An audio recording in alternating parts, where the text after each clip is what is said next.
الله الرحمن الرحيم. أنا سارة السعيد من كلية طب بشري جامعة بورسعيد. إن شاء الله دي تاني ليكتشر من ليكتشرز المولكيولار بيولوجي. أتمنى إنها تكون بتفيدكم ولو بمعلومة بسيطة. قبل ما نبدأ الليكتشر متنسوش تدعموني بلايك وسبسكرايب، وأهم حاجة التركيز في الليكتشر. Please keep watching.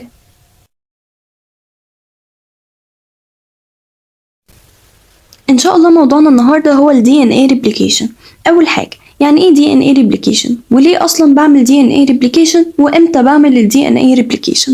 ال DNA replication هو عبارة عن إن أنا بعمل copy للتو strands اللي عندي في ال DNA الواحد، في اللي موجودين على الكروموسوم الواحد، عن طريق إن أنا بعمل separation ليهم وببدأ إن أنا أكون strand complementary ليهم. تمام؟ طيب أنا إمتى بعمل أصلا ال DNA replication؟ في مرحلة أخدناها في السيل سايكل اسمها synthesis phase. أخدنا السيل سايكل دي في الهيستولوجي وقلنا إن هي بتبقى عبارة عن 4 phases. أول phase اللي هو ال G1 phase أو ال Growth 1 phase. تاني حاجة ال S phase واللي هو synthesis phase. تالت حاجة هو ال G2 phase وهو بيكون تاني growth للسيل. تمام؟ وكل ده بعمله علشان أوصل لحاجة واحدة وهي الميتوزس ديفيجن او الميوزس ديفيجن. تمام؟ يبقى انا امتى بقى بعمل فيهم الفور فيزز دول ال DNA replication؟ بعملها في الاس فيز اللي هي synthesis phase. تمام؟ طيب انا ليه اصلا بعمل DNA replication او ليه بعمل انقسام ميتوزي او الميتوزس ديفيجن والميوزس ديفيجن؟ ممكن اعملهم علشان الفيتال ديفلوبمنت، ممكن كمان علشان الهيومن ديفلوبمنت، وكمان علشان الفورميشن للجاميتس، وإن أنا أعمل compensation للسيلز اللي حصل لها تلف عندي. تمام؟ ده مش موضوعنا النهاردة. موضوعنا النهاردة عن ال DNA. طيب أخدنا المرة اللي فاتت تركيب ال DNA وقلنا إن هو بيسمى بحاجتين. أول حاجة ال DNA double helix وال DNA anti-parallel. طيب ال DNA double helix قلنا إن هو عبارة عن 2 strands بيكونوا متعرجين كده او مع يعني ماشيين زي الحلزون مع بعض. تمام؟ وقلنا كمان ان هو انتي باراليل علشان بيبقى التو ستراند متعاكسين او متضادين، واحد بيمشي من 5 شرطة ل3 شرطة والتاني بيبقى عكسه برضو من 5 شرطة ل3 شرطة بس من الجهة التانية او من الناحية التانية. اخدنا كمان ان ال DNA الوحدة البنائية بتاعته هي النيوكليوتايد، وقلنا كمان النيوكليوتايد دي بتبقى عبارة عن البنتوز شوجر والنيتروجينوس بيس وماسكة فيهم مجموعة فوسفيت أو فوسفيت جروب. وقلنا النيوكليوتايد بيتقسم لحاجتين، نيوكليوسايد وفوسفيت. اللي بيفرق النيوكليوتايد عن النيوكليوسايد هي مجموعة الفوسفيت جروب دي. تمام كده؟ طيب قلنا علشان أكون خط من ال DNA أو ستراند من ال DNA أو شريط من ال DNA بمسك بحاجة اسمها الفوسفودايستر. لو جينا بصينا كده عن التو نيوكليوتايدز اللي ماسكين ببعض دول، ماسكين بعض بمجموعة فوسفيت. تمام؟ طيب ازاي الفوسفيت دي ماسكة في النيوكليوتايد ببعض؟ عندي البنتوز شوجر بيتكون من 5 كربونز. أول واحدة دي أول كربونة، دي تاني كربونة، دي تالت كربونة، ودي الرابعة، ودي الكربونة رقم 5. تمام؟ الكربونة رقم 5 دي بتبدأ تمسك في مجموعة الفوسفيت، اللي بنفس مجموعة الفوسفيت بتبدأ تمسك في الكربونة رقم 3 في النيوكليوتايدز اللي قبلها. تمام؟ وكده بعمل الفوسفودايستر بوند اللي بتشبك لي التو نيوكليوتايدز في بعض. طيب ازاي بمسك الستراند ده اليمين مع الستراند الشمال؟ عن طريق حاجه اسمهم النيتروجين بيز. وقلنا النيتروجين بيز بيبقوا موجودين في التو ستراند بيمسكوا ببعض بهيدروجين بوند. تمام كده؟ طيب نرجع لموضوعنا تاني وهو ال DNA replication. علشان اعمل DNA replication انا محتاجه 7 enzymes بيساعدوني في العمليه دي. أول إنزيم هو ال DNA هيليكيز، تاني إنزيم التوبو ايزوميريز، تالت إنزيم السنجل ستراند بايندينج بروتين، رابع إنزيم البرايميز برايمر وال DNA بوليميريز 3 وال DNA بوليميريز 1 وال DNA لايجيز. طيب which function of this enzyme؟ ايه الفانكشن بتاع الانزيمز الجروب من الانزيمز اللي احنا قلناه ده؟ أول حاجة هنبدأ بيها هي ال DNA هيليكيز. ال DNA هيليكيز من اسمه كده بيأثر على الهيلكس، بيأثر على الشكل اللولبي او الحلزوني اللي انا عطياه او الدي ان اي واخده. طيب اول حاجة واول خطوة علشان اعمل دي ان اي ريبليكيشن هو ان انا ببعد التو ستراندز دول عن بعضهم. طيب هبعد التو ستراندز عن بعضهم ازاي؟ عن طريق الدي ان اي هيليكيز. بيعمل لي سيباريشن للتو ستراند بتوع الدي ان اي عن طريق ان هو بيعمل لي بريكس للهيدروجين بوند، بيكسر لي الهيدروجين بوند زي ما انا عندي في الصورة كده. بجيب انزيم الدي ان اي هيليكيز، ببدأ احطه على الدي ان اي او شريط الدي ان اي اللي هو بيكون من تو ستراند عشان افصلهم ويبدأ يكون لي الكومبلمنت ستراند بتوعهم. طيب انا لما اقسمه كده انا بكسر الهيدروجين بوند اللي موجود بينهم، اللي هو كان ماسك بين النيتروجين بيز للناحية دي مع النيتروجين بيز للناحية التانية. تمام كده؟ ده كان الهيليكس انزيم. طيب تاني انزيم عندي هو التوبو ايزوميريز. وانا بفك او وانا بكسر هنا الهيدروجين بوند وبحاول ان انا ابعد التو ستراند عن بعضهم، ده بيكون لي زي كويلد وعقد كده. تمام. طيب ازاي افك الكويلد دي او العقد دي؟ عن طريق التوبو ايزوميريز، لان انا محتاجه ان انا اكمل السيبريشن بتاع الستراند. فعلشان اكمل السيبريشن بتاع الستراند ده محتاج ان الستراند كله يبقى مفرود ومفهوش اي كويلد. تمام. فالتوبو ايزوميريز هو اللي بيعمل لي كده. يبقى التوبو ايزوميريز بيعمل لي ريليفنج للستريس بتاع السيبريشن ستراند، يعني بيفكهم لي كده من بعض. تمام. يبقى اول انزيم اخدناه هو الهيليكيز انزيم اللي بيأثر على الهيليكس، بيعمل لي سيباريشن للتو ستراند عن طريق ان هو بيكسر لي الهيدروجين بوند. تاني حاجه التوبو ايزوميريز هو اللي بيعمل لي او بيفك لي الكايلد او العقد اللي متكونه اثناء السيباريشن بتاع الستراندز. تمام. تالت واحد عندنا هو السنجل ستراند بايندينج بروتين. وانا بفرد او وانا بعمل سيباريشن للستراندز بتوع الدي ان اي سهل جدا اللي هما يرجعوا لبعض تاني او يمسكوا في بعض ويشبكوا في بعض تاني عن طريق النيتروجين بيز ان هما اصلا كومبلمنتري لبعض. فازاي هوقف موضوع ان هما ممكن يرجعوا تاني together مع بعض؟ عن طريق السنجل ستراند بايندينج بروتين.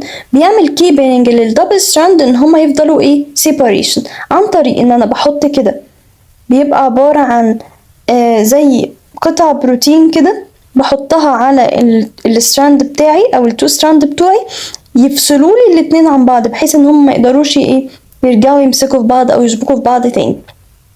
يبقى ده كان السنجل ستراند بايندينج بروتين. طيب رابع انزيم عندي هو البرايميز برايمر. ايه هو البرايميز برايمر ده؟ من اسمه برايميز يعني بادئ. طيب يعني ايه بادئ برضو؟ ايه هو عبارة عن سيكونس من الامينو اسيد بتتحط على الدي ان اي بتعرف لي مكان بدء ان انا اعمل ريبليكيشن. يعني انا عندي البرايمر اهو. تمام. هي سيكونس من الامينو اسيد او الار ان اي. تمام. ببدا احطها على الستراند بتاع الدي ان اي، هو ده اللي بيشاور لي ان انا ابدا الريبليكيشن من هنا، لان انا ببقى عايزه ان هو يطلع لي جين معين، ببقى عايزه سيكونس معينه من الدي ان اي هتطلع لي صفه معينه. فببدا يحط الار ان اي او السيكونس من الامينو اسيد دي علشان تعرف لي انا من هنا هبدا الريبليكيشن، من هنا هو اللي هيديني الصفه المعينه. تمام كده.